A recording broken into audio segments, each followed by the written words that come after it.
evening, everyone, and welcome to the Manchester United agenda on the 3rd of July, election eve in the UK. Mr. B has already told me he doesn't think Nigel Farage goes far enough. And we'll be talking about right-wingers and all sorts today. But first of all, Monday, thank you. How are you? What adventures have you been up to today?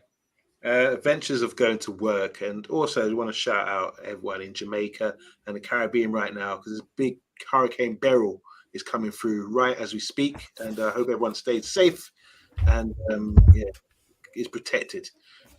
Really rough, getting up to like 140, 150 miles an hour, like winds and storms, and if you're in the eye of the storm, it's going to be pure devastation. So yeah, just hoping everyone stays safe out there. Got a few friends out there on holiday at the moment, and obviously family living out there as well as Mr. B, I'm sure.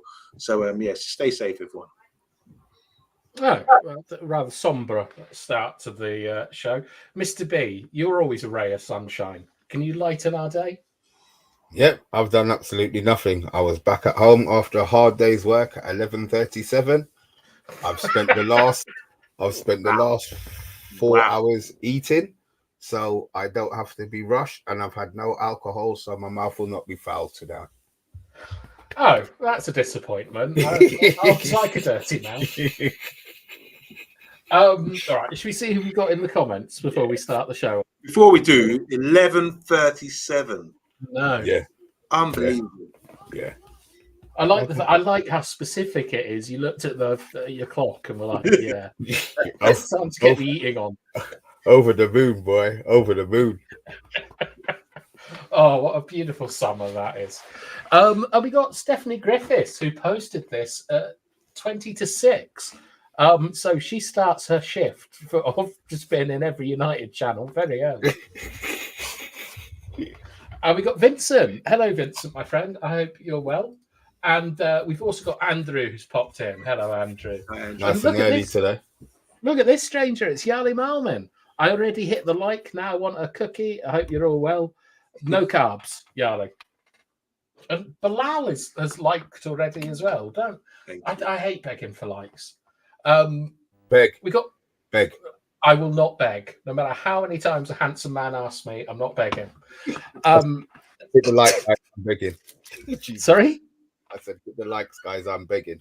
All right. We got Munsey. He's saying, big up, lads. Big up yourself, Munsey. Long time no here. We got Bart saying hello, everyone. And look at this. This is Andrew with a joke from last night. What is on a Monday's head? Is he Jason Lee in disguise? It's not a very good disguise if you are Jason Lee. So I take my mask off. Yeah. God, we've got everyone's in tonight. We've got Matty Bassett saying hello. We've got Tyrone with a bit of politics, choosing between Labour and the Tories. It's like having to choose between who wins title at Liverpool and Man City. Give you 115 reasons why one of them I don't like. And so on. So I'm pleased that everyone's here, and I hope that you've all had a good day. So what I've got today, unfortunately, is a presentation on data around DeLIGT and Zirkzee and why I think I'm actually really excited about these signings now. But before there are issues, Mr. B, with all of these signings, but I think I've seen what they're up to, United, because I haven't watched the players. I've just decided to go off data because that's what they do. So I'm trying to work out what the thing is. Look, Andrew, I'm off later. Andrew, it's all right, actually. I think like if you could give me your time, I think you might enjoy it. Like, it's good stuff. I'm looking forward to this. All right, but before we get into all of that, is there any Manchester United news or anything that's happened that you two would like to discuss? Well, I've been doing a bit of reading about DeLIGT as well, but I'll bring it up later. But I just want to say RIP to Jeff Whitefoot. He passed away today. He's the last Busby babe to pass away. He passed away at the age of 90, so great innings as well. So RIP to former Man United player. That's Jeff Whitefoot. And respect to your family, and thank you for this service to Man United. Great. And we got Matty Bassett saying bath time, finally seeing some positivity. Hello, fucking. I was shocked because the day before you were saying, you thought that this and that, and I'm thinking, oh, you got your presentation and we've got the title up, and I'm thinking, oh Lord have mercy, bath time. But yeah, I'm so glad you're positive. I'm really quite excited by what these signings sort of bring in things. And like, I think the thing is with data and stuff like that, the whole point of having statistics and stuff is it cuts your bias out. So whilst this isn't going to be the full story about how these players defend or how these players attack, I can understand why we're going for these signings and why I think that they're quite sensible signings. So should we just get straight into it? Let's do it. All right, wicked. All right, are we on? Yeah. So this is the data behind DeLIGT and Zirkzee, and I finally found out how you spell Zirkzee. All right.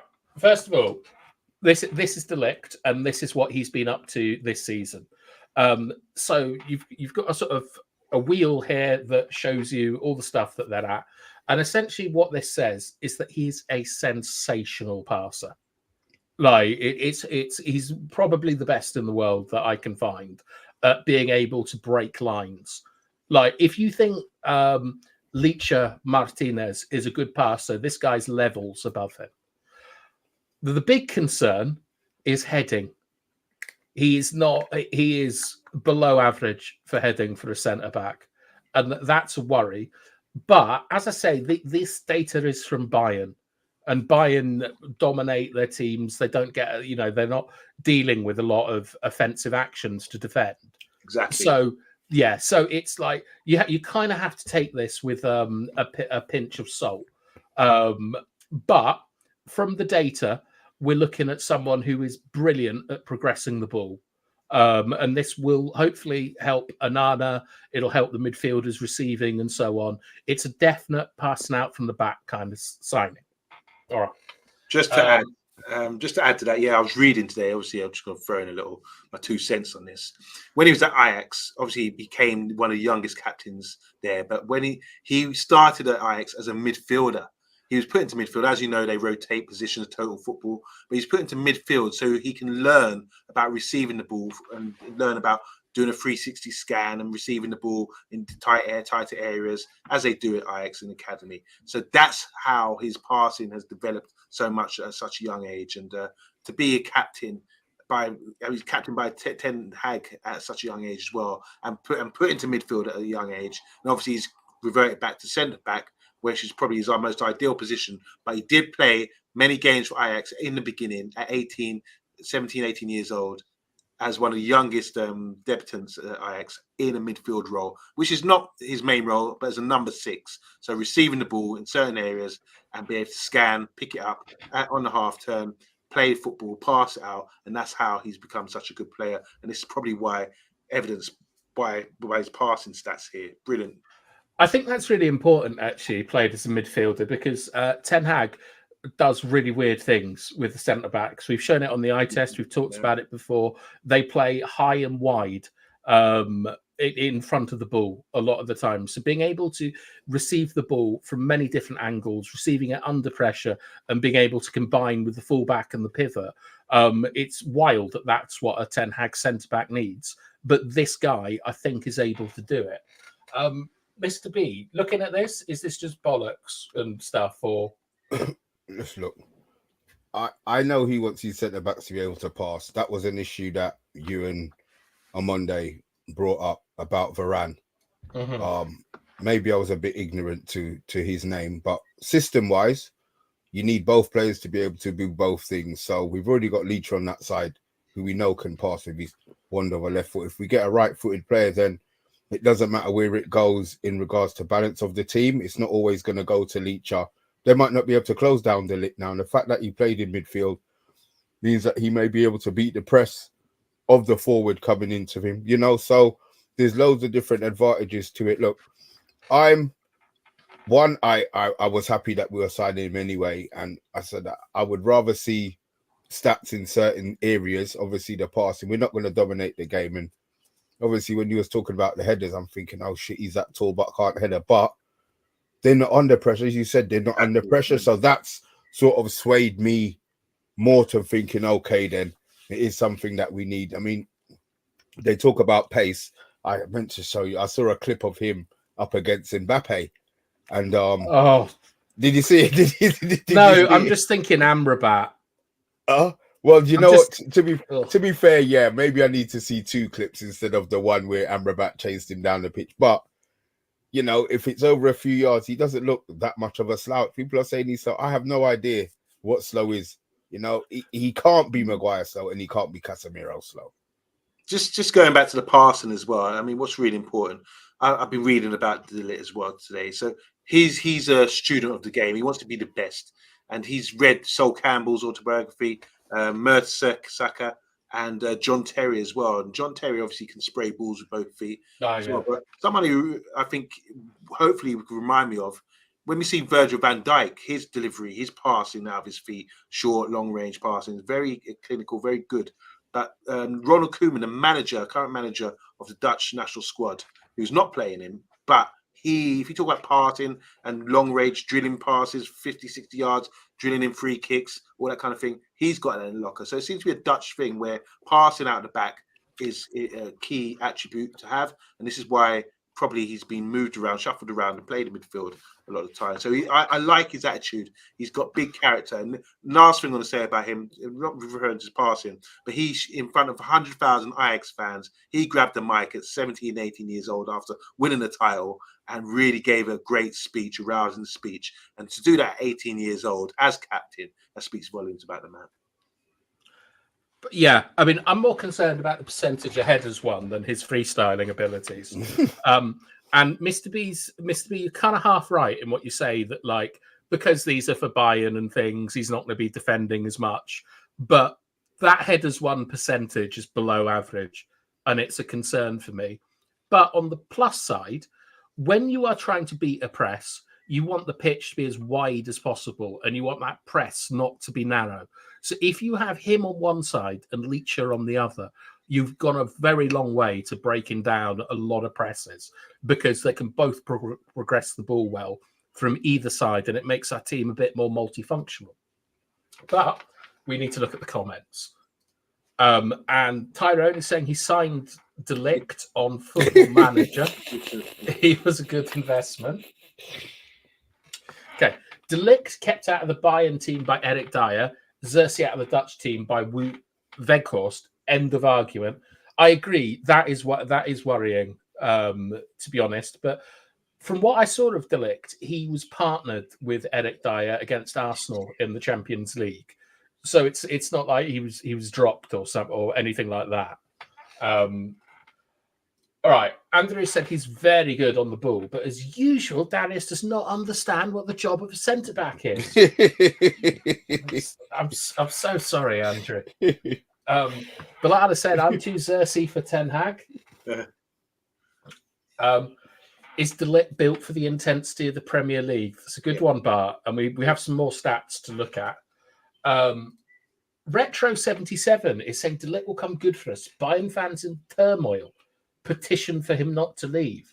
That's what I like to see. I like to see, you know, they're pissed he's leaving. You know, great, good.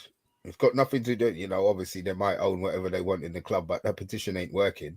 But the fact that, you know, if he was just coming and nobody was moaning, then you're thinking, oh shit, we're buying a bit of a bum. But the fact that they're pissed off about it, yeah, it's great. Yeah, I enjoyed their petition against having Ragnick as well. This also is a point that I think is pretty good, is how much of that Ajax team done anything outside of Amsterdam? And traditionally, Ajax players don't really travel except to Barcelona. Yeah, you were saying that the other day.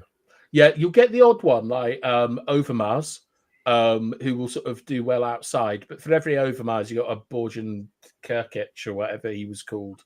And even players like Pedro, who came from Barcelona to Chelsea, didn't do very well. You need to be careful about these really strict academy players out of Barcelona and Ajax, in my view. And this is a good one. DeLIGT puts his body on the line as well. Yeah, I like that. Okay. All right. So let's see what's up next. Okay. So I've compared Varane from this season to DeLIGT from this season.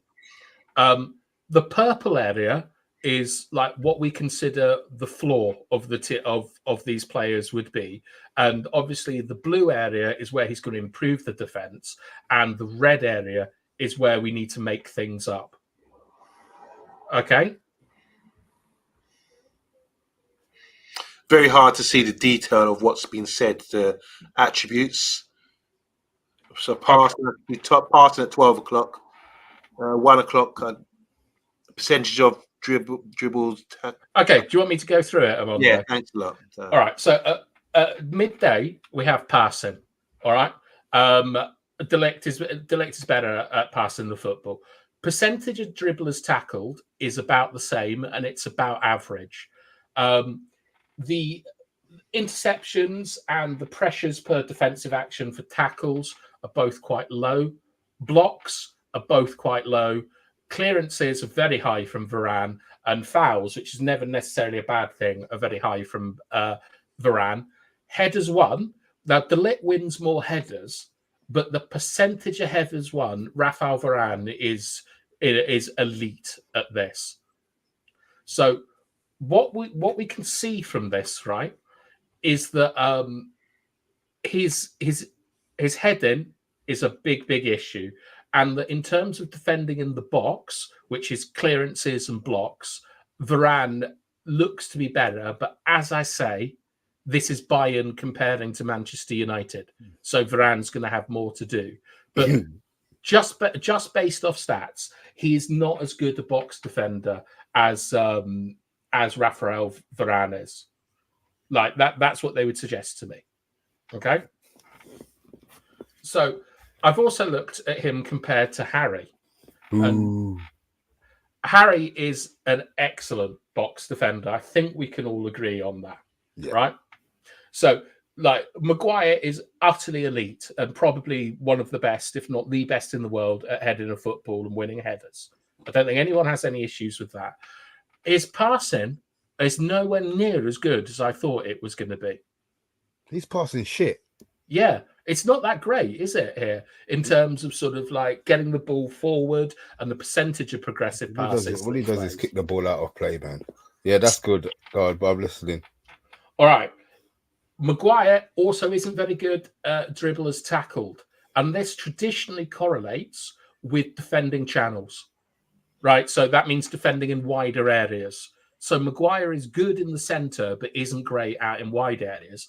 DeLIGT isn't amazing in wide areas, but is a substantial step up from Maguire, right? And then in terms of box defending, Harry Maguire, like, it just eats him alive. Okay. Now, one of the big things that I see here is the amount of interceptions from Maguire and his heading accuracy.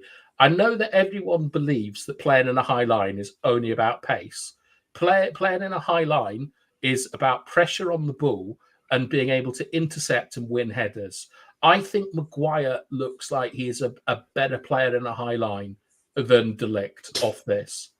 But that's my interpretation of it. And well, we've seen him play, so let's hope he is going to be better than Maguire, because we've seen Maguire do it. So let's hope that part of it is been misinterpreted. Mr. B, Maguire was our best defender in high line situations last year, like winning the ball high up the field. He was our only. We never had anybody else to play. We had Varane, we had Evans. Like he was better than both of them, like higher up the pitch. No, you can talk. He wanted him to get sold. Okay. Yeah, that's how I look at it. So yeah, look, he did. No, to be fair, he was all right. He didn't make too much mistakes. All right. Now I'm comparing Lisandro Martinez to Harry Maguire because this is the partnership. Okay. This is our best partnership at the moment, Maguire and Martinez. The stats I'm using from Martinez are not last season's, but the season before, where he actually played. And I think most people think he played really well in that season. So, like, I think this is a fair comparison. Amonde, what stands out to you there? Like, once again, I can just about read the attributes, but it looks like Harry Maguire about heading, winning his headers, dominant there. Passing, Martinez definitely better passer, it looks like, from the data here. And sort of 1, 2, 3, 4 o'clock. I can't really read the data, but it looks like Martinez is better around that area. All right. Okay, so what this data suggests to me is Martinez is dreadful in the air. It is very difficult to find a centre back who loses as many headers as he does. He's And 5'5". this is data. Yeah, okay. I know people say he's brilliant in the air. He's not. He loses every other header.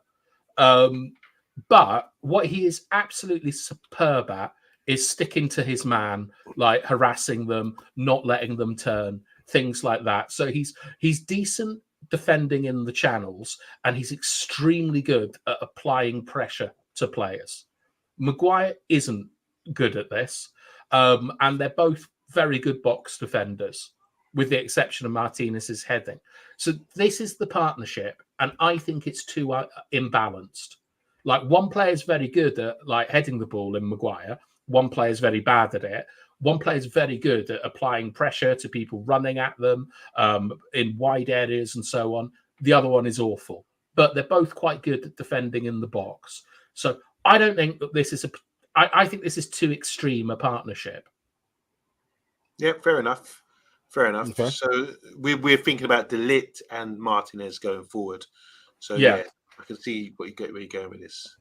Would you like to see what DeLIGT and Martinez's partnership looks like? Yes, please. It's a bit more complete balance, isn't it? I think it looks fantastic. Like, the purple area is basically the floor of that team. Like, so at the minimum, that's what you're going to get, and the outer areas with the blue and the red is them at their best. You can see that, first of all, you can't ignore it. There is a massive issue with heading the football. Yeah. Right. Okay. Now, there are ways around that, which we can come to a little bit later. But, like, DeLIGT has got to step up in terms of his box defending and defending in the channels. But you can see that his passing is a lot better than Martinez's. He in theory will be a better progressor of the football than Ligt Martinez, and we know Martinez is fantastic at doing all of this.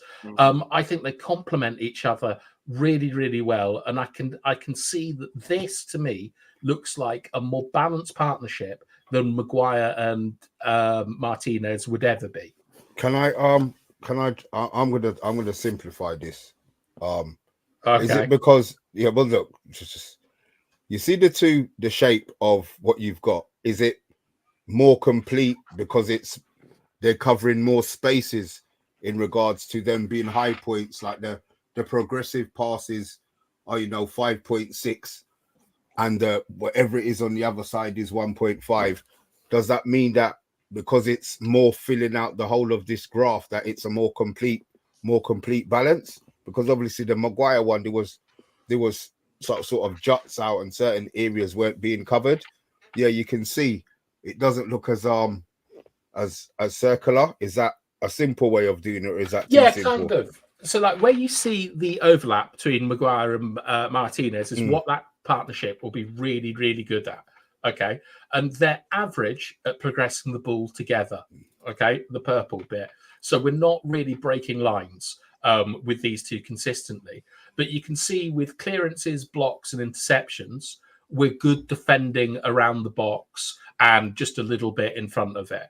But there's not enough overlap between dealing with headers into the box and dealing with tackling tricky wingers in wide areas, for example.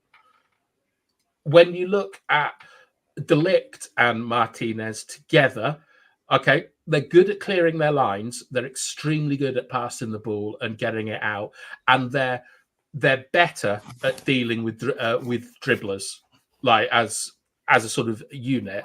But they are seriously weak in the air. So Okay. this to me seems all balanced. I would say this. Look, I've seen DeLIGT score a lot of goals with his head, beating defenders and rival defenders in the opposition box. Suggests to me he can win headers, and he is aggressive, and he does time things. I think that's an area he can improve on. And playing for Man United in the Premier League, he's going to have to improve that area. Otherwise, we will be targeted, I imagine, with Martinez weak in that area already. So, yeah, it'd be really interesting to see. But I'm liking what I see here, Bath Time. You with the data, I'm not really a data man so much, but the evidence is all there that this could be a good working partnership going forward and better than what we've had. Yeah, I agree. I think because I thought up until yesterday that Maguire was a better defender than DeLIGT, and he is in certain situations. But DeLIGT's passing combined with like a higher success rate of sort of dealing with like, you know, the more nimble players in and around the box suggests to me it's a better partnership. But the thing is, Monday, is that headers won percentage isn't anecdotal. That's data. And when we go back to Rafa Varane, he's got to get up. He's got to get up to that kind of like. Do you see that big spike there? Oh, hello. Thank you, Matty Bassett. We got Matty. Thank you very much. Matty. Grab time Fridays, guys. Thank you so much. That's a hell of a lot better than this one. Mental illness dressed up as clever analysis. Thanks, Andrew. Right, so that is basically what I've looked at today with why we're signing DeLIGT. I deliberately haven't looked at him as a player because I think United are data driven, and I think this explains why they're so after DeLIGT, and I think why it makes sense despite him being Dutch. Okay, well, it's interesting that we've seen Leicester City with a title based on data. They got Mahrez, they got Kante based on data from lower leagues, French Division 2. Mahrez was playing, wasn't really a known player, but they've based on data, they've come and performed. They've turned out to be probably both of them world-class players in their position, So data is probably the way to go if you're making analysis like that. And I think you've done it, broke it down really well. I know you do host a show called the Eye Test Bath Time, but you're balancing. If I was to do a graph now about your analysis, it will be eye test high and a data high as well. You're becoming the total package of a Man United agenda analysis guy. So well done. It's really good. It's really good. I really like the data doesn't show character, and what we see with Martinez and 100%. And the thing is, though, with the character side of it, I think that's where Ten Hag has probably got the advantage over, people who are maybe buying him blind. He knows their character. As good Anthony's a winner. Anthony, yeah. He's a winner. And he's bloody, he's a little shit, but he's just no good at football. You know what I mean? He also refused to play left back. Oh, well, that's all right. He'll be gone for that anyway. There's no headache in that. That's by the by. All right. Well, I'm going to look at the comments because there are some quite funny ones. Retro is saying Maguire cannot direct his headers, though. 80% of the ball goes straight up, damn it. And I think this is quite a good point because data does lack like the quality of the header, like if he just like flicked it with his head or if he met it firmly and things. So you can't just go off data completely, even though that's exactly what I've done this evening rather than watching them. Tyrone is saying Harry Maguire should be a candidate to leave United. I can't forget all the poor performances. I'm sorry. He's on the list. He's on the list of 7. What's this list of 7? Okay. Let's have a look. 7 players set to be cut. Victor Lindelof, Harry Maguire, Casemiro, Christian Eriksen, Jadon Sancho, and Anthony and Mason Greenwood. So this is new Ashford plans a brutal £200 million transfer overhaul. Interesting. And you must be gutted that there's not one particular name in there, Mr. B. Look, I will keep my mouth shut. Everybody knows my thoughts on him. If they buy the right players, it doesn't matter. I won't see him play. So it's not a problem. This is the problem, though, with having like weak centre-halves in the air, Mr. B, because there are ways around it, but they involve the type of players you hate, like Gallagher, like McTominay. But hopefully Gallagher. Mason Mount can do it, because what you need to do is you need to stop the crosses coming into the box. And that means midfielders doubling up with their fullbacks to force it back inside. So you're going to need a very mobile and high energy midfield to help deal with the fact Right, that and is that where Ugarte comes into this whole system now? Because I noticed a comment there from Tyrone. Yeah, I want you to do an Ugarte version of this, please. I'm not sure you do. Ugarte is dreadful. No, well, good. No, you need to, because when the season starts and we've bought him, we can either assess that the data that was there was rubbish, and maybe we need to stay away from the data, or he becomes a system player who doesn't progress the ball, but gives the ball, wins it back, and gives the ball to the people who can do the damage. I'm quite happy if that's all he does. So, bath time. Sorry, can I ask you, just on top of what Mr. B's saying, we're putting out the data. We're saying why we think this would be a good signing, but we're trying to think like how Ineos and the guys running the club now are thinking. What makes DeLIGT a suitable candidate for Man United? We've seen the data. How is it going to help us with bringing the ball out, defending, and stopping the issues that we had last year? In a summary, how would you also add that to what Mr. B said as well? All right. So one of the big issues that we had last season was Onana lumping the ball for some reason to Garnacho a lot of the time. This might be because this could be many different things, but by having two progressive ball players on each side with Martinez and with DeLIGT, we in theory will be able to penetrate the first line of a press much faster and much more efficiently. So we'll be able to get out quicker, and that means that when you see Manchester City or Arsenal or something play, they don't really have any problems getting the ball from first phase play to second phase play, right? So that means that we can get our defensive and attacking structures up the pitch quicker and more efficiently, and that normally leads to good results. So there's that.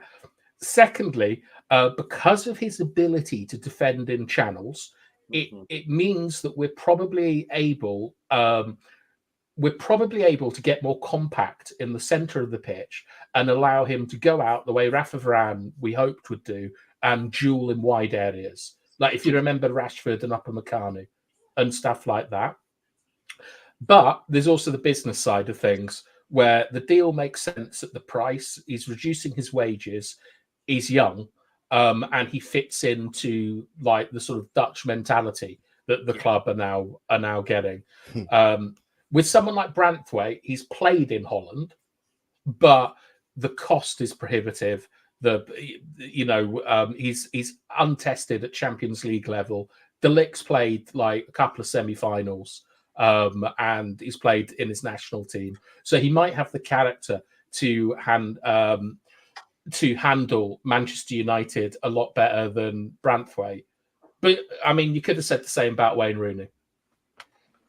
Is that okay? Yeah, it makes sense. Makes sense to me. All right. Well, Andrew isn't agreeing. He was going to sign Mbappe in FIFA 24 the other day, but Darius did a graph that said that Billy Sharp was better, so I went for him instead. Billy Sharp's not 5-star, 4-star though.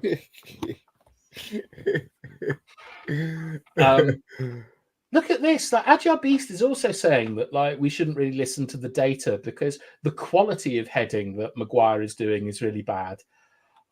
I think Agile, when you look at the Slovakia or Slovenia game, I can't remember who England played, all 3 goals came from headers, winning the header. It's such an important thing in football. Gay lost his header, Slovenia or Slovakia scored.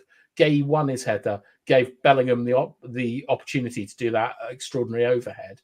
And then Tony won his header, and then Kane got his header.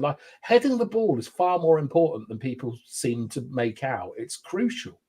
And that's the big issue with Martinez and DeLIGT is heading the football. Dark Rose said DeLIGT will do for us what Virgil van Dijk did for Liverpool. I'd be happy with that. Mm-hmm. Right, but I was saying he's been impressed with the Turkish centre-back, Deral. A Monday. What are you thinking there? He's smiling, Just, boy. I just find it funny when people score a goal. Didn't he get a brace of goals yesterday? Just Yeah. sitting back with a brace of goals. So now he's on our radar. I mean, come on. No one would have even thought about him prior to that. It's just like I say, we condensed right now with the Euros and we're watching games in more detail. That's why I'm glad we know what our list is. If Exactly. if you really study it deeply, you know what our list is and the positions that we're actually looking for. So we can work out whether a lot of this is bullshit. There's no way, with the way that the club is set up now, that they're gonna have, you know, another Karol Poborski situation. It won't happen. It won't happen. Yeah, but it can accelerate things. Like Rooney, I think Rooney and Ronaldo were both planned signings, but we brought them forward a year because the performances that we saw suggested that they were further ahead. So maybe like who's the one we like, Calafiore or someone like that. He's only 21 or 22. In the Euros, they might look at him and think, do you know what? He's actually developed more than we thought. Let's get him in now. Yeah, fair enough. Good point. Okay. Hopefully, Bath will be able to look at Ugarte next. I don't want to look at Ugarte. I want you to. I want you all to. All right. Okay. And then this is my favourite one. We are following a disturbed individual down a rabbit hole. Complete bullshit, cult-like rubbish. Andrew. Are you going to spend the whole of next season being depressed about Manchester United? Yeah, we know they were shit last season, but if I'll tell you this. Yeah, look, I'll leave it. I thought I clarified at the start that data isn't like the most important thing. It doesn't give all the story. Like, this is just how I think United are looking at the situation. He's just mad at the data driven. He said following him down a cult like rabbit hole. Oh my god. Yeah. Like, Andrew sees me as a real sort of like populist leader that like got De Gea out of the club and things. So I quite like he thinks that I've got this level of power. I certainly don't. All right. More data now. Zirkzee. I quite like Zirkzee, but not for the reasons I think most people are giving. All right. So the first thing is Zirkzee isn't a traditional striker. He's a false nine. False nines traditionally are table merchants and make runs towards the ball rather than away, stretching the pitch vertically. All right. I think everyone can agree with that. Bruno played false nine for the last 4 games, or maybe 3 with a suspension. And does this hamper us having Bruno as a false nine? And what does the data suggest Zirkzee can add to our goal threat? Okay, so that's the way I've looked at it. Just off the start of that hypothesis, Mr. B, what would you be thinking from those 2 questions? I don't think so. I think Bruno's smart enough to know where to go and where not to go. I have no problem with Bruno. I mean him as the false 9 as opposed to an 8 or in the midfield. Yeah, well, he's a striker. He's just a different kind of striker.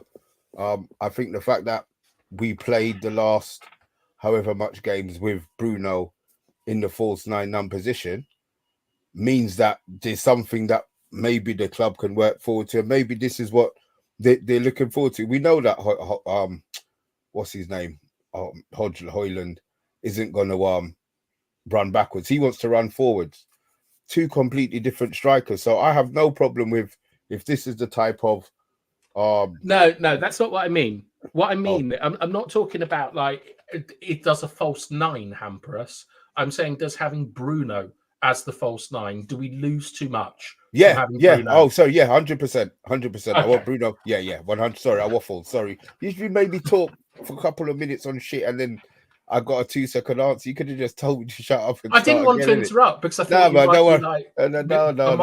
meandering towards a conclusion. No, man, I've answered it wrong. It's all right. It's no headache, man. All right, Amonde, what do you think as well? What can Zirkzee give us that we lack from our goal threat? I wish I could see him in the Euros to find out, but I'm not getting game time. But obviously, this is data-driven once again. And I think if he's ticking all the boxes, which we're about to find out with the data, then we're getting a scientist's conclusion, at the end of it, like you do with being a scientist, Bath time, as to why he would do it. I wish I had more observation of him as a player to sort of be able to contribute to his discussion to say what he would give. All I do know is that he's tall. I remember him being touted. I knew about him a few years ago when he was in Dutch football. I think it was PSV or Feyenoord, one of the two sides. But I knew about him then. They were talking about him back then. And he signed for Bayern Munich. I didn't know that actually, but he signed for Bayern Munich and he's on loan. And now he's playing well in a Thiago Motta. Is Thiago Motta doing the Bologna thing? No idea. Okay, well, he's playing well in a Bologna. Yeah, Motta's, he's gone to Juve, innit? Okay, well, yeah, it was Bologna were managed by Thiago Motta, and they had a new style of play, which has transformed Bologna from a sort of mid to low table team to sort of really challenging and pushing up there in the league. So they've done really well playing expansive football. And Zirkzee has been an important player in that system. But it does remind me, I mean, when you look at Atalanta, and we bought Haaland from Atalanta, and he scored 9 in 20-odd games for Atalanta, and he was a prospect, and we thought we could develop him. You know, we have to give people more time in that respect. And rather than writing the guy off like Zirkzee now, clearly he's ticking some boxes, which Bath Time is trying to get in tune with as to why we need this sort of player at the club. So I'm interested to find out, because I'm not qualified to talk on. Okay. I think another point that should probably be made about Zirkzee is that when he played for Bayern, he didn't play in the senior team. He played in the kind of the youth teams. And do you happen to know who the manager of Bayern youth team would be? Ten Hag. Yes, he's known to Ten Hag. Yeah. So just before we get in, we got initial feelings of Zirkzee in the chat. Andrew is starting off saying football is art, not science. Yeah, I don't disagree. Now, Tyrone is saying he's not really happy about United being linked with Zirkzee. Huge risk and has done nothing of note in the game. Doesn't even get into a lackluster Holland team. I hope this deal falls through. Okay. Retro is saying Weghorst is ahead of Zirkzee for Holland. How excellent is this guy really? I'll tell you one thing about Zirkzee, and I spent quite a long time trying to find this. Zirkzee's never scored a header in senior football, from what I looked for. And heading the ball is extremely important. And never forget, whatever you think about Weghorst, he was there for Rashford's best ever season. Like, I don't know what he was doing, but he got Rashford to play. So maybe he gets Depay to play. Who knows? And a good point from Bart that attacking imports from Syria haven't really hit the ground, with exceptions like Salah, or a better one is probably Ravanelli. Hat-trick on his debut, I think. Oh, that was a long time ago, boy. Yeah, I know, but what do you want to give Salah props? Do you? No, I'm not a hope. I would have said Zola or Violi if you're going back that far. Yeah. Well, Massimo Macaroni, another Middlesbrough Italian legend. All right. So this, first of all, we can start off with what we miss when Bruno plays as a false nine. So this is this is how United get entry into the penalty box. And the most common combination is Fernandes to Garnacho, with Fernandes from deep. So if you look in the bottom left, you can see the graphics for it. And then you can look at like Odegaard to Saka and see what we really want to be doing. But remember, Garnacho played both sides last season. Okay. So when you play Bruno as a false nine, he has to drop with his back to goal. And this means that we don't get that route into the penalty box from him to Garnacho. So we miss out a lot of our main way of creating chances is Fernandes to Garnacho, with Fernandes in front, with Fernandes behind Garnacho. So if Fernandes is ahead of Garnacho, receiving the ball back to goal, we're going to miss out on this. Okay, so we muted ourselves a little bit, having Bruno as the false nine. But Bruno as a number 3 in a third man combination, where he will be receiving the ball in front of him, seeing the whole pitch, could be even more consistent and executed faster. If you think about Havertz and Jesus, how they form the table or the wall to bounce the ball to Odegaard to get it to Saka. Like, Zirkzee could be the guy that makes this route to goal, but like much more numerous and much more efficient. That's my thinking behind it. A Monday. What? Any thoughts on this? No, very interested in all this. You asked 2 questions about why Bruno might not be beneficial playing him in the false 9, and the data suggests, yeah, I can see why. We do need to be a bit more clinical in the final third, and if you could add someone at Zirkzee, as you mentioned there, to sort of give us that option to lay off him and link up play, which I assume that's his game. According to everyone, he does link up the ball quite well. Then that's definitely to advantage of us, and then we can get the best, as Mr. B was always complaining, we can get the best out of our wide men, which we don't seem to do, Mr. B, especially Anthony as well. We talked about Anthony earlier. Maybe this will bring the wide guys in better, more into the game a lot more, having a guy like Zirkzee there, and the link-up play will be crisper, faster, and we'll be seeing more goals in the final third, because we did create a lot of chances. It's just we weren't scoring them. Zirkzee to unlock Anthony. I've heard it all. I know. Well, yeah, we're seeing it here, but you're stating that, like, with Bruno and Garnacho linking up and creating chances. I think if you add another equation into that with Zirkzee, maybe all the wide guys will benefit, including Anthony. Maybe. Yeah, I think that's true. Mr. B, do you have any thoughts on this, or is this just not? No. I'm just looking. I'm just looking Bath time. You know me. I'm fascinated sometimes by the data side of it. As I said, it's different when you haven't seen them play. So yeah. I'm more going on it as a system player.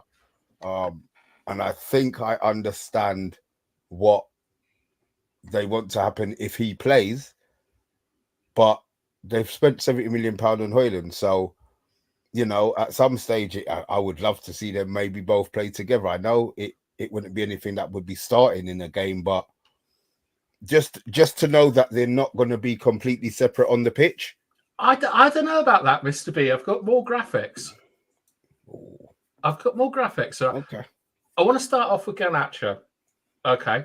So here, these are like the sort of the shot distribution in the box, and where, like, the more green something is, the more likely they are to score, and the more red, the less likely they are to score. And you can see that Garnacho took 100 shots last season in the Premier League, and he scored 7. Not good ratio, is it? No, it's not. And you can see a lot of those shots came from the right-hand side, but his most productive, like the place he's most likely to score, was actually on the right, not the left, which shocked me, to be honest. Yeah, especially as a right footer these days, you see these inverted right footers curling the ball in from the left. But yeah, so I'm a bit shocked by that. Left end's kind of central. Yeah, like, I mean, he's just not very good at finishing, is he? Well, I think we've seen some clutch goals from him. We see the overhead, see the goal against Fulham as well. Yeah, this is an area that he can improve on. Hopefully, going forward with Van Nistelrooy coming through as well. Yeah, we would like to see this data. Well, let's put this a year later and see after the next season whether he does score more goals. So he scored 7 goals for the whole season. Yeah. In an attacking three, you'd want all your guys, as Liverpool did when they had Firmino, Mane, and Salah, all your guys to get double figures, and then you're toasting and roasting. And we did that with Martial, Rashford, and Greenwood. So if we can start bringing these guys into play by bringing in a striker like with the identity of Zirkzee, maybe we will get the numbers up, and maybe we will get these guys in better situations where they can be getting their goal tally up to 10, 12, 15, which would be decent and will make us a better team. Yeah, Mr. B, anything to add on these sort of? No, I'm shocked by the dark green one. To be fair, I did think he scored most of his goals off the left, but as I said, if this is data that you can find, Bath time, I would like to think that, you know, they've got a right-sided player already. It's just whether, I mean, in Garnacho is what I'm saying. But I mean, Rashford must have had more shots than bloody Garnacho last season. I've got Rashford as well. Oh, you beauty! I've got everyone but Anthony. I just didn't even put him in. Yeah, but that's fine. One thing that's really important about this this graph is that, like, it's not about where the goals are coming from. It's about where the goals are most likely to be scored. So this is XG, which means that the dark green circle means he had his highest XG in those positions. Okay. And who have we got next? It's Marcus Rashford. He took 60 shots last season. Is that all? Yeah. And he scored 5 goals in the Premier League. Hmm. And Rashford is a zone 14 player. That's where he's most likely to get his goals from. Wow. So I don't know if he knows that. He obviously doesn't know that because all he does is run to bloody the line just below shot. This big circle just below shot. Yeah. Pathetic. You know what I mean? It's just you have to understand what your own capabilities. You know, because as I said, we watched a lot of games last season where even when he had the ball, he just kept on running into the player. You know, so look, okay. And to me, I don't actually mind this shot distribution from Rashford because I've always said I think that he should play like Bale or Ronaldo and be just slightly left of the penalty box, you know, driving in, shooting on his right. But once again, you can see that left-hand side is dead and the penalty box dead for Rashford this season. Like, I remember last season he was scoring headers as well in the box, something we hadn't seen in his locker before. So, yeah, he slowly piecing his bits together. He just can't be consistent, getting it all together at one time and having a couple of good seasons that way. So, yeah, yesterday, if you watched yesterday's show, you know we were sort of actually thinking about selling him and considering the implications about selling him. But, yeah, I was very surprised by this graphic, to be honest. I thought most of the goals would come from that lighter green circle, you know, coming in off the left, shooting from those sort of angles, curling it into the keepers. A kind of Henri zone. Yeah, that's what you expect, really. But it's interesting. I know he did score a belter, didn't he, against Man City? Yeah. From that sort of zone 14. But yeah, very surprised by this. I would never be able to predict this. I mean, this suggests to me that Rashford he's got the highest XG there because he strikes the ball cleanly with a lot of power and is able to manipulate defenders in front of him. Okay. And he doesn't have too much penalty box instinct. Next up, Bruno. Bruno is a killer in the 6-yard box. I never thought that. Okay. And I mean, I love the little red circle out on the left, which is Bruno taking free kicks, I think. So Bruno took 90 shots and got 6 goals. But the distribution, you can see 3 right foot, 2 left foot, 1 headed. That's quite nice that he can use all parts of his body to score. Yeah. But Bruno looks at the moment to be our best penalty box forward. I thought McTominay, I know you're not going to have the data for him, but... I certainly do. Why, man? Well, I think McTominay would have better than Bruno, but yeah, I just can't predict these. They're really interesting, these. All right. The reason why I have Scott McTominay, Mr. B, is because it's where the shots are coming from, is what I want to talk about. So here you can see that McTominay, 4-headed goals, and he's most effective sort of penalty spot. So he'll be behind. It's arriving late into the box and things like that. But, you know, he also was one of our main goal scorers and he equaled his XG, which is nice. But that's where McTominay scores. So you can see that he is central areas. Nothing left, nothing right. Coming on to the ball, applying the final touch. All right, let's move on from Scott. Let's talk about Rasmus. Oh, wow. Yeah. Shit. Wow. I mean, I think Rasmus is a right winger, and I think that this might show it, where you can see that Rasmus is very, very good, like in that sort of like that 16-yard box, and he's good on the left, but dreadful in the penalty box. Very, very interesting that. So this prediction you made about him playing off the right, scoring goals in that sort of area, that's you know what you see these left-footed, right-sided players doing, and he seems to be ticking the boxes for that sort of play. So Tyrone saying here, Haaland's the right winger. No way, not quick enough. It's not necessarily about being. Who's not quick enough? Haaland. That's what Tyrone Jesus said. Christ, he's like a bullet. Tyrone's saying that here. Tyrone, look at the data. I mean, what I hear what you're saying. he might not have the ball control to be a winger. So he's saying, but pace-wise, okay. So he's with you there, Mr. B. He's saying not. Oh, that's okay. Yeah, I was going to say, basic flat-out speed. But once he gets in those areas, I mean, in that from the right, coming into the box, getting on the end of things, he's scoring goals from central and sort of right-sided areas, which is what you want your Anthony's to be doing, or Amads in those sort of positions. So maybe, I'm starting to consider that. What you said time ago, Bath, time about him playing off the right. It could well be. I think what I always think is important, and it's like we always sort of like bemoan Ronaldo at Real Madrid, how he was less fun, how Rooney got less fun as the years went on.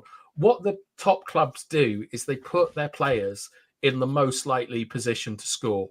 They don't care about nutmegs. Like no one gives a shit that Rashford got the most nutmegs 2 seasons ago in Europe, except for Rashford. And so when you look at Højlund, I think that you should look where he's most likely to score, and it's basically in those areas where we sort of think of Robin, for example, cutting in on the left foot and so on. Although he's got a very high percentage of right-footed goals. And I think it's also important to say that maybe this is about the quality that's coming in from the right as opposed to the left, that we see there's a huge bias towards, like Garnacho had similar stats for that area. But it's the fact that he is dreadful in the penalty box that makes me think we've got to find a different way to use him. He's had a large amount of shots there. And I mean, that is shocking. To see that big red circle there is shocking. Especially, because that's the position, players in 9, century down the middle, where he would get a lot of chances. So he needs to get some training this summer, pre-season, from Ruud van Nistelrooy. Oh, there you go. Speak to McTominay, speak to Bruno. He doesn't have to speak to McTominay. He doesn't have to speak in the to 6-yard box. He's got no headed goals, Rasmus Højlund, in the league. McTominay's got 4 or 5. Like he could do with having a chat. Headers are important. Now, no, I get it. Right, the big one.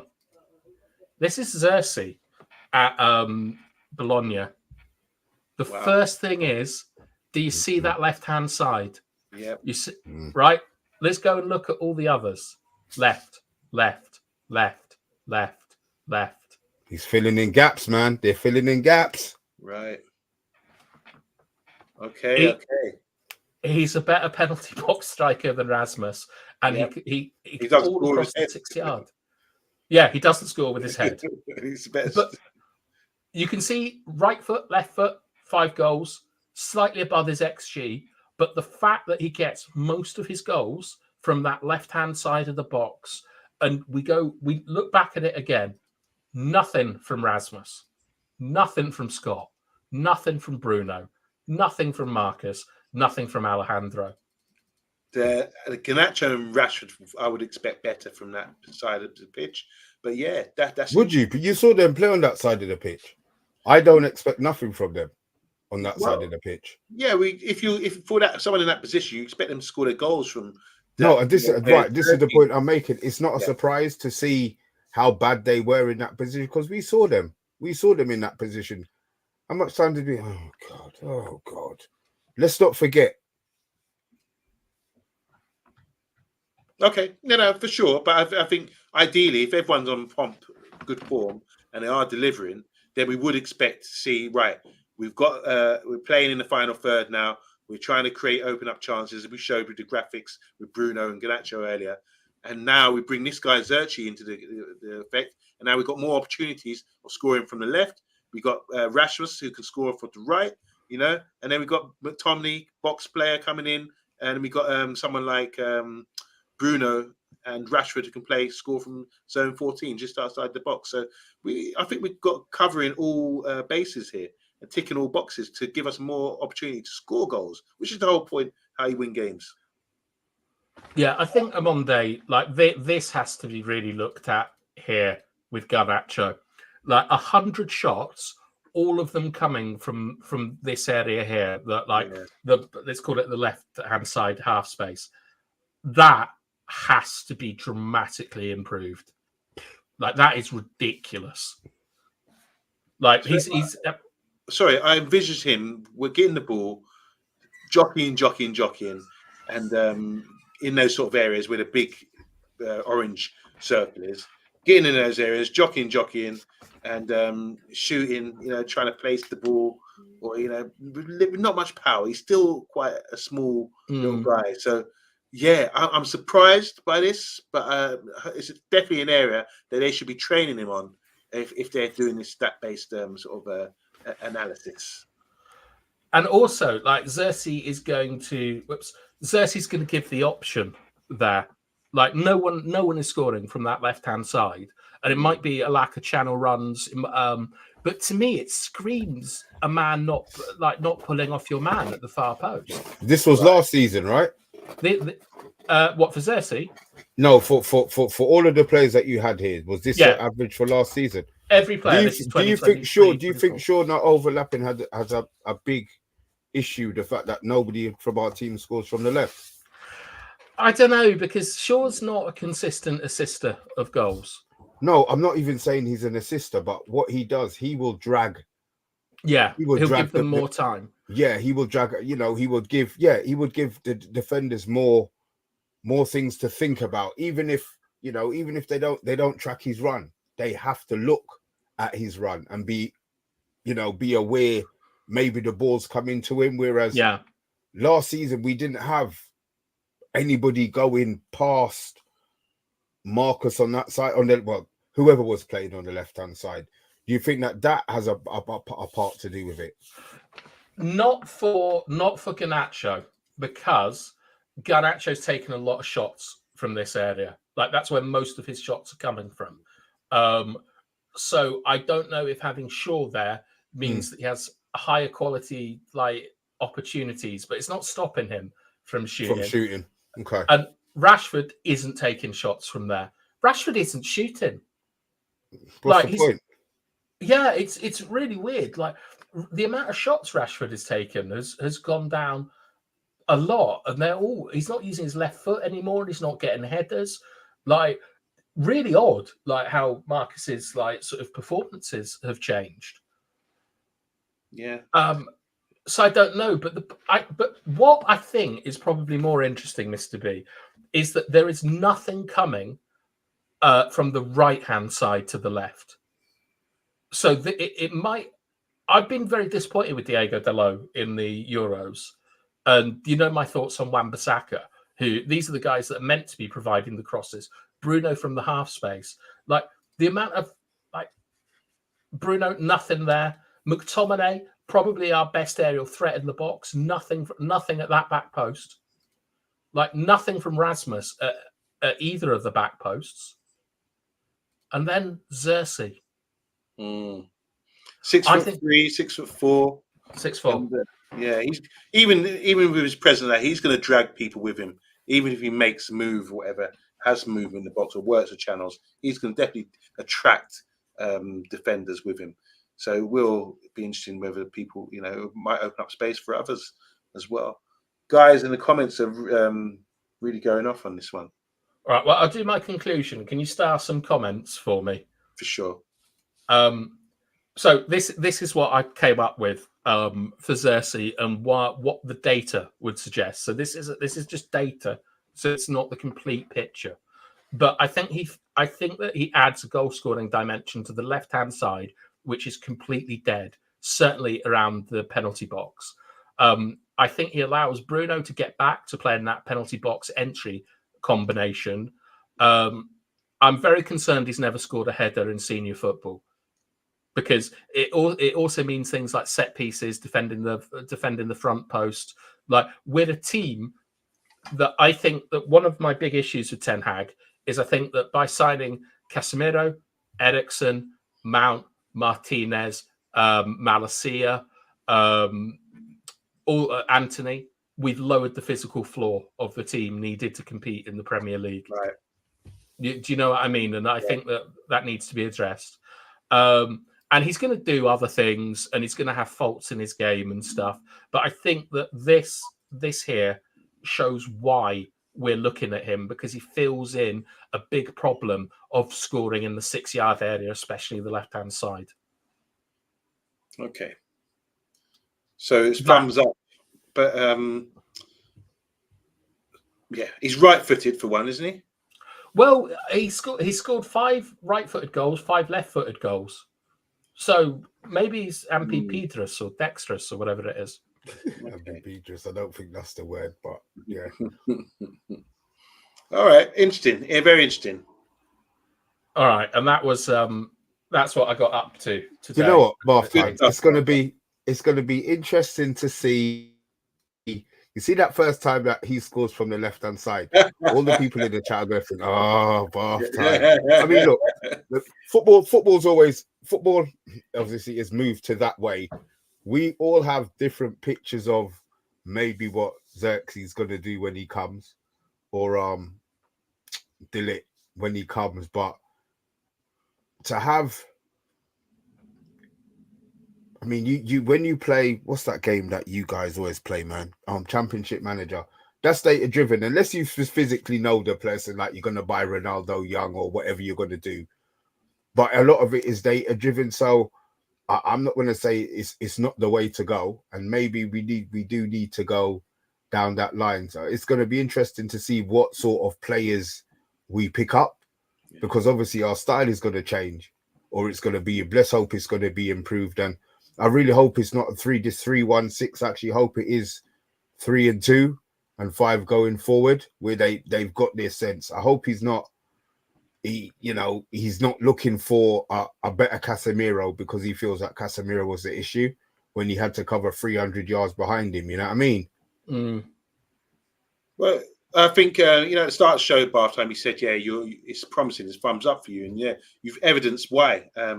I'm down with it. I like this. It gives me sort of more understanding of the data and what kind of holes we're trying to fill and what we're trying to achieve from it. And because we want to be on board. Obviously, there's not much communication coming from the club directly about what they're doing. It's not like they release shows to say, right, we're going for this sort of player because of A, B, and C. It's for us to do the research, and no one better than yourself to actually go and do the research and look at the data, and to be able, not just look at the data, to be able to assess it and come with a conclusion, Mr. Scientist. And I think it's really good. It makes sense to me, and that's the main thing. A lot of these shows can sort of put stuff up, or you could go on the Athletic or whatever, see all these data and everything else, and not really get to understanding. So it's great for me to sort of have a bit more insight into why these players could be effective for us going forward. So big up, man. I really enjoyed that. I'm pleased. I thought that this might be a bit of a boring one. No, definitely not. All right, should we do the comments and then fuck off? Yeah. All right, what have you got for me? They're all up. Oh, do you want me to... I thought you highlighted them. I did highlight them. If you just have to go way back, a little bit back, and get on point. I don't have them highlighted on my screen. Can you just show the ones you liked? Okay, all right. So fair. So we talked about this is Zirkzee for the last period of time, and talking about wide men and bringing wide men in. So Damn United is here. He's saying, or simply Zirkzee in place of McTominay in the cup final formation brings much more finesse. If you remember that formation, Bruno was playing a false 9, wasn't he? So McTominay would be playing in the midfield 3.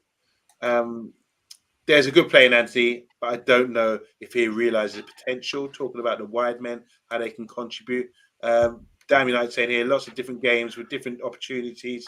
Every season, options and different combinations are important. And he's saying here also, horses for courses, Mr. B. Tyrone Williams saying here, I prefer Garnacho on the right-hand side. He's more on the left. He makes better decisions on the right-hand side. Because I was surprised by that. The data suggests that he scores more goals from the right, which, shocked us all. Damn United saying here, Garnacho is the young bath time. You need to stop being harsh on our youngsters. The other night, it was Holland. Retro saying here, Christopher Baumgartner, 24 from Leipzig, is a very good. Yeah, you can read that one. Okay. Tyrone saying some United fans think Garnacho is as good as Ronaldo at the same age, and that's not true at all. Has a lot of improvement to make. Ahmad has been given more chances. We've got Tyrone again saying here 5 Premier League goals is pathetic. However, if he worked on being creative, I wouldn't have cared as much. He's too selfish. We know you're talking about Rashford, don't we? Bilal saying, Bilal's making a joke. I've been impressed with Grant Hanley. We should sign him, obviously. Yeah. Scotland. Damien Knight saying, didn't you watch Bruno in his first season, Bath time? He's a fox because the data suggests he does score a lot of goals in the 6-yard box. A lot of them were from penalties as well. Okay. Damien Knight also saying, stats. Where are these shots coming from? Our best ever player. He knew where the shots were coming from, behind the bar. When I die and they lay me to rest, I'm going to go on. I don't know where he's going with that. Big up to Mr. Ronald. He's saying Haaland doesn't position himself very well because obviously we were talking about playing off the right and how he's scoring his goals there. Shea Evans has been world class. Bilal's loving the Tyron Williams saying, be interesting to see how Ruud can improve Rasmus, his runs, intelligence to get better. He's got to be better, surely. He's at 21. He was never going to be the finished article. By 23, he will be a beast. So there's a lot of confidence there. Retro saying here, I've said this for a while now, he should be. Ganacho will get better. He's frustrating to watch sometimes. The overhead kick got to his head a bit, says Tyron. He's also saying United, the left back, can attack and whip the ball, I imagine here. Andrew saying Shaw was very consistent at assisting because it suggested he wasn't. Damien Knight saying here, guys, first of all, you can't put too much emphasis on these stats based on last season. And at his age, be fair, seriously. So there you go. And just running down now, again, Damien Knight saying DeLIGT has hardly had any minutes in the Euros by half time. DeLIGT has not been playing in Euros. It's baffling, has been given enough chances. That's from Tyra. And Damien Knight again saying they're banned heading in the UK. Obviously, we know about that due to dementia. Zirkzee has 55. What's RF? Right-footed. Right-footed shots, 5 goals, and 22 if also left-footed with his left foot. What does that say about him? A couple more before we sign out. That's not heading, Tyrone, at least not for me. It's the green stuff. And finally, a lot of football fans should invest in Football Manager. It's incredibly realistic. You're talking to a guy who's been playing it from day one. I stopped the last few years because I had to improve my relationships. But he went in the gal. It's very dated. It's very, very good game. Very good game, and just unbelievable, true to life. I don't think it gets detailed enough for my liking. Well, yeah. I can't set up rest defenses. I can't talk about who's running channels. It's like it's not detailed enough. Like, I much prefer playing real football where I can just go and do it. All right, gents. I think that's the end of our show, isn't it? Good stuff. I enjoyed that. Well done, Bath time. I'm waiting for the Agati one. I know you don't like it, but I'm waiting for that one. Well, do you want to do Agati tomorrow? Listen, if you can set it up, I have no problem discussing him tomorrow. I can do a quick one on Agati tomorrow, but it's not my cup of tea. That's fine. That's fine. Are we back at 9 tomorrow?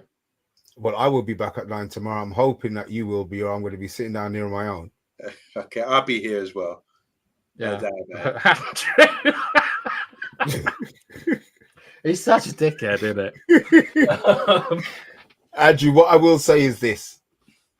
1 hour and 10 minutes ago, you said you were leaving. You may as well have dipped out, but you came back to cuss. So well done, man. We appreciate it, man. Cheers. Here, Tyron Williams saying, great show, very enjoyable. It takes a lot of effort to go into all those stays and presentation. Stats. Sorry, say. And there you go. And presentation was fantastic. Big up, Bath. Thank you. For every Andrew Williams, there's a Tyrone Williams. Oh shit! Yeah, like Andrew's in his like ivory tower, and I presume Tyrone's in his ebony tower. A bit like the Maguire and Martinez partnership. Isn't it? Yin and yang. Yeah. Well, what I will tell you is that I get very frustrated with most fan channels because I don't think that they give the viewers enough respect by actually doing proper work on new signings, and they'll just say Zirkzee is refreshingly different or something. So I always want to give you my best. Is this what you're laughing at, Andrew? Infighting in the Williams household. Yeah, for a man who's wet himself recently, Andrew, that's an awful lot of criticism from other people. Oh, hold on. Bilal wants a Grant Hanley presentation.